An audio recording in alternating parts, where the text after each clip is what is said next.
누가복음 8장 40절부터 48절까지입니다. 저와 여러분들 한 절씩 교독하겠습니다. 누가복음 8장 40절부터 48절 제가 먼저 읽습니다. 예수께서 돌아오심에 무리가 환영하니 이는 다 기다렸음이로라.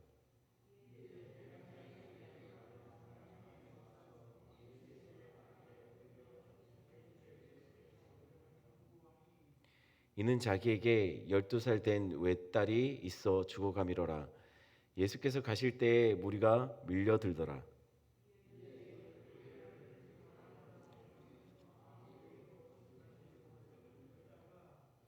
예수의 뒤로 와서 그의 옷가에 손을 대니 혈루증이 즉시 그쳤더라.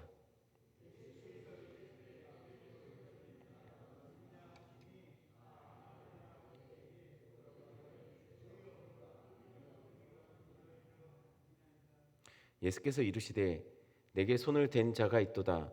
이는 내게서 능력이 나간 줄 알미로다 하신대.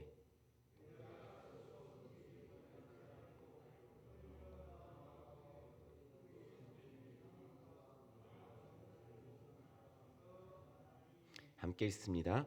예수께서 이르시되 따라 내 믿음이 너를 구원하였으니 평안히 가라 하시더라. 아멘. 말씀 듣기 전에 함께 기도하겠습니다. 사랑해 주님 감사합니다. 한 주를 시작합니다. 이 한 주간도 정말 아버지 하나님 주님께 귀한 삶을 드리고 몸부림치며 말씀대로 살기 위해 아버지 하나님 우리 성도들 그렇게 삶을 살게 주님 도와주시고 간증이 넘치는 한 주 되게 주님 도와주시옵소서. 정말 아버지 하나님이 도와주셔서 또 한 주간 동안 아버지 하나님 풍성하게 주님과 동행하는 삶 살 수 있도록 우리 성도들 지켜주시옵소서. 하나님 말씀 앞에 섭니다. 말씀을 들을 때 깨닫게 해주시고 주님의 음성 듣게 주님 도와주시고 주님의 뜻에 내 뜻이 아버지 하나님 온전히 포기되어질 수 있도록 주여 붙잡아 주시옵소서. 인도하실 하나님 감사를 드리며 예수님의 이름으로 기도드렸습니다. 아멘. 오늘 본문은 거라사 지역으로 갔던 예수님이 돌아와 그런 일어나는 사건에 대해서 기록하고 있습니다. 이 본문에서는요 감당 못할 어려움으로 인해서 고통받고 있는 두 사람이 나오고 있습니다. 이 두 사람은 각자 서로 간에 일면식도 없는 그런 사람이었습니다. 또한 이 두 사람은 전혀 다른 배경에서 살았고 전혀 다른 문제를 갖고 있었습니다. 그런데 오늘 이들은 똑같이 한 장소에서 예수님을 만나기 위해 찾아온 사람들입니다. 누가는 이 두 사람을 기록하면서 의도적으로 이것을 별개의 문제가 아니라 하나의 문제로 묶어서 이야기하고 있습니다. 분명 별개의 사건입니다. 하지만 무언가 하나로 전혀 다른 사건이 아니라 하나로 연결된 사건으로 지금 우리에게 메시지를 던지고 있다는 것이에요. 도대체 이들이 누구일까요? 그리고 어떤 문제로 예수님 앞에 서 있을까요? 먼저 첫 번째 사람은 잘 알려진 사람, 존경받고 괜찮은 배경에서 이렇게 배경을 갖고 있는 사람, 회당장 야이로입니다. 또 다른 한 명은 오랫동안 병으로 인해 고통받고 삶이 무너져버린 한 여인입니다. 둘 다 이 문제는 12년 전에 시작되었습니다. 여인은 12년 전에 알 수 없는 이유로 끊임없이 혈루병, 그러니까 몸에 피가 계속 유출되는 그런 병으로 인해서 몸도 마음도 가정도 다 무너진 여인이었습니다. 반면 야이로는 12년 전에 태어난 그의 외동딸로 인하여 기쁨이 시작된 사람이었습니다. 한 명은 12년 전에 고통이 시작됐고 한 명은 기쁨이 시작되었다는 것이죠. 출발 시점은 같지만 그들이 보낸 12년은 전혀 달랐습니다. 그런데 이 12년이 지난 그들은 지금 동일하게 자신이 어쩌 감당할 수 없는 문제를 가지고 예수님 앞에 나온 겁니다. 여인은 혈루병을 고치기 위해 예수님 앞에 섰습니다. 잃어버린 자신의 삶을 되찾기 위해 예수님 앞에 선 겁니다. 반면 야이로는 자신이 가진 소중한 것을 잃지 않기 위해 예수님 앞에 섰습니다. 야이로는 12년 동안 자신에게 큰 기쁨이 되었던 소중한 외동딸이 죽어가는 것을, 그 문제를 갖고 예수님 앞에 선 겁니다. 둘 다 절박함으로 예수님 앞에 나온 것이죠. 그런데 둘 다 예수님 앞에 동일한 문제, 동일한 절박한 심정으로 나왔지만 예수님 앞에 서는 둘의 모습은 전혀 달랐습니다. 야이로는 예수님 앞에 나옵니다. 41절 한번 볼까요? 제가 읽어드립니다. 이에 회당장인 야이로라 하는 사람이 와서 예수님의 발 아래로에 엎드려 자기 집에 오시기를 간구하니, 야이로는 예수님 앞에 당당히 나가 공개적으로 말합니다. 우리 집에 좀 와주십시오. 그런데 여인은 어떻습니까? 43절 44절 말씀 한번 같이 읽어볼까요? 이에 12회를 혈루증으로 앓는 중에 아무에게도 고침받지 못하던 여자가 예수의 뒤로 와서 그의 옷가에 손을 대니 혈루증이 즉시 그쳤더라. 12회의 혈루증을 앓던 여인은 예수님 앞에 서지 못하고 예수님 뒤로 갔습니다. 그리고 몰래 예수님 옷가에 손을 대었습니다. 여인이 한 것은 뒤로 가서 옷만 만졌습니다. 별다른 것이 없었습니다. 그런데 놀랍게도 이 여인의 혈루증이 즉시 나았다라고 성경이 기록하고 있다는 거예요. 아니, 그런데 왜 여인은 예수님 앞에 서지 못하고 뒤로 갔을까요? 왜 예수님 앞에 당당히 나 좀 고쳐주세요 라고 요청하지 못하고 몰래 예수님의 옷만 만졌을까요? 그도 예수님 야이로처럼 당당하게 서면 되는 거 아니겠습니까? 요청하면 되는 거 아니겠습니까? 당시의 혈루증은 유출병이라고도 하는데요.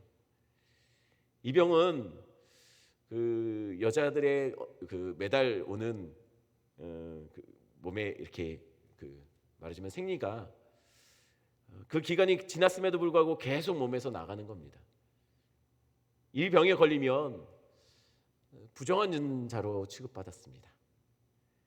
자신만 부정해지는 것이 아니라 자신과 접촉한 모든 사람들이, 모든 물건들이 부정해지는 사람이었습니다. 그래서 대부분 이런 병에 걸리면 사람들로부터 격리되고 또 남편으로부터는 대부분 이혼을 당할 수밖에 없었습니다.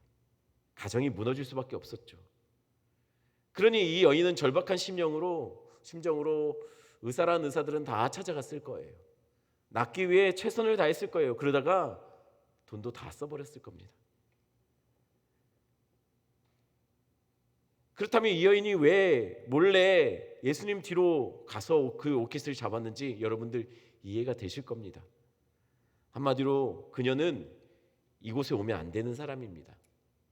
오면 안 될 뿐만 아니라 누군가와 접촉해서도 안 됩니다.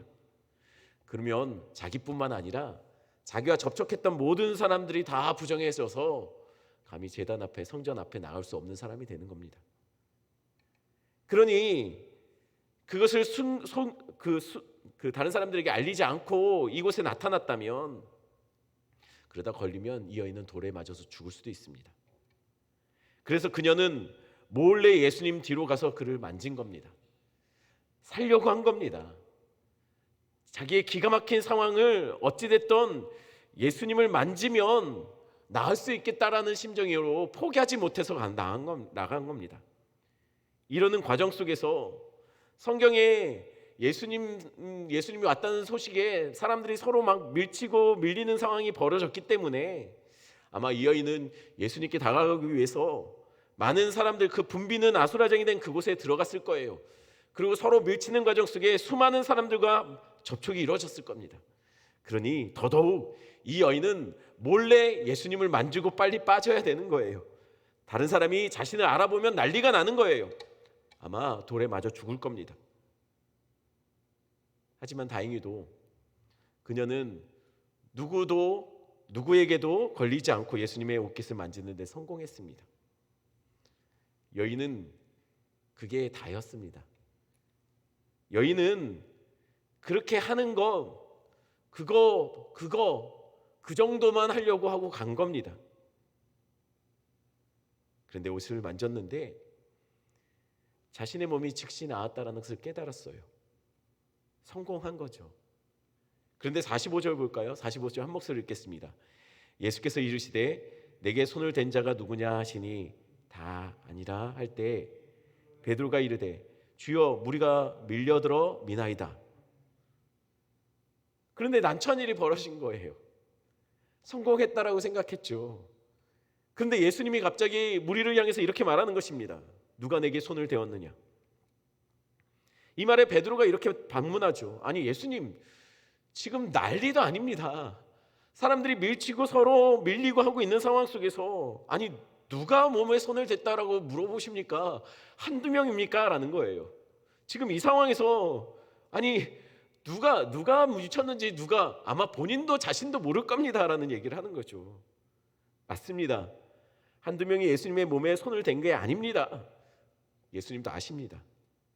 그런데 예수님이 이렇게 묻는 이유가 있어요. 왜냐하면 자신의 몸에서 능력이 나간 한 명의 접촉이 있었다는 거예요.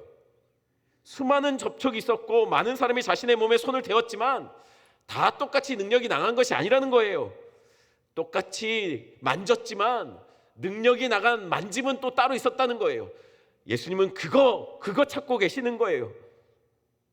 여러분, 똑같이 만져도 똑같이 손 내밀어도 믿음으로 내민 손과 그렇지 않은 손은 차이가 있습니다.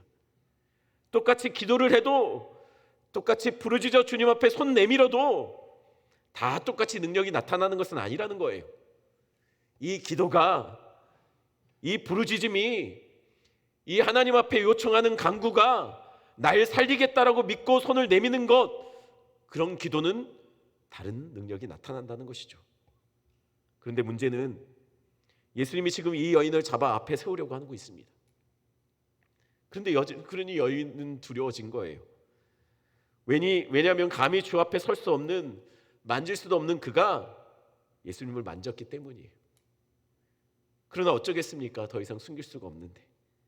47절 말씀 제가 읽어드립니다.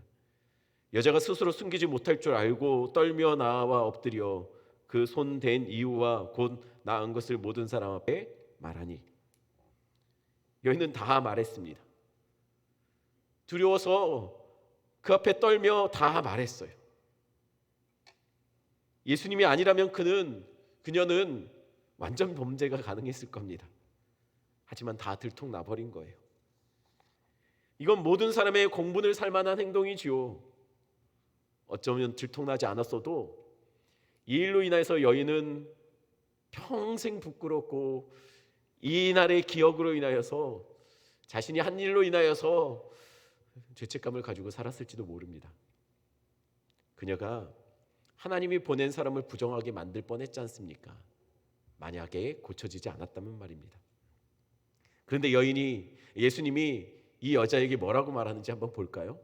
48절 말씀 제가 읽어드립니다. 예수께서 이르시되 딸아 내 믿음이 너를 구원하였으니 평안히 가라 하시더라. 예수님이 지금 왜 여인을 앞에 세웠는지 이유가 여기에 나와요. 잡아서 망신 주려고 한 게 아니에요. 모욕 주려고, 사람들에게 공개적으로 비난받게 하려고 예수님이 그녀를 드러내신 것이 아닙니다. 예수님은 분명 몰라서 누가 나를 만졌는지 물어보신 것은 아닐 것입니다. 아셨습니다.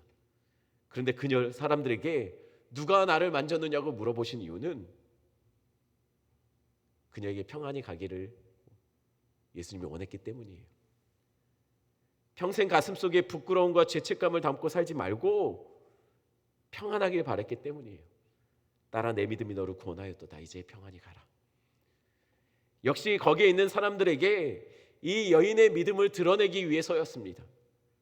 칭찬해주기 위해서였어요. 이 말에 여자의 마음이 어땠을까요? 12년 동안 당했던 그 수치와 서름들, 얼마나 그의 마음이 피폐해졌을까요? 그런데 예수님이, 다른 사람은 늘 부정하다가 꺼리고 남편마저도 자신을 멀리했을 텐데 예수님이 그 여인에게 괜찮아 네 믿음이 너를 구원한 거야. 평안히 가. 이 말을 들었을 때 그동안 수치와 서름들이 한 방에 녹아버리지 않았을까요? 감히 앞에 서지 못하는 그녀에게 예수님은 당당히 숨어서 손뻗어 만진 그녀의 자신을 살리겠다라는 믿음이 좋은 것으로, 모든 사람들이 인정하고 칭찬받을 그런 행위로 그렇게 선포하고 돌아가라고 말하고 있는 것이죠. 여러분, 믿음은 고상한 게 아닙니다. 믿음은 뭔가 멋진 것이 아니에요. 그저 부끄러운 나의 모습, 사람들이 손가락질하는 나의 부정한 나의 모습이라도 주님 만지면 낫겠다라는 그런 간절한 마음으로 손 내미는 행위가, 그것이 믿음이라고 우리 주님은 말씀하신다라는 거예요. 많은 사람들이 예수님을 만졌지만 여인의 만짐에만 능력이 나타났습니다. 예수님은 그것을 믿음이라고 말하고 있어요. 믿음이란 것은 그저 주님이면 살겠다라고 주님 앞에 나아가는 것이 믿음이에요. 그런데 지금 이 상황 속에서 예수님을 만난 이 여인은 평안해졌지만 이 상황 속에서 지금 당황하고 있는 한 사람이 있습니다. 누구입니까? 야이로예요. 야이로는 급해요. 이러고 있을 시간이 없습니다. 예수님이 갑자기 가는 길에 멈춰서서 사람들에게 누가 날 만졌느냐라고 했을 때 이 생뚱맞은 질문에 지금 죽어가는 딸을 생각하며 조마조마하고 있어요. 49절에 우려했던 상황이 벌어지죠. 아직 말씀하실 때입니다. 말하자면 예수님이 지체하고 여인에게 시간을 보내고 있을 때 회당장의 집에서 사람이 와서 말하되 당신의 딸이 죽었나이다. 선생님을 더 괴롭게 하지 마소서 하니거든요. 딸이 죽은 거예요. 회당장 야이로는 여인이 얼마나 원망스러웠겠습니까? 그리고 이렇게 지체하신 예수님에 대해서 얼마나 섭섭했을까요? 하지만 사실 예수님이 이렇게 지체한 이유는 야이로의 딸이 죽었다는 소식을 전했기 때문에 아마도 이미 죽은 상태였을 거예요.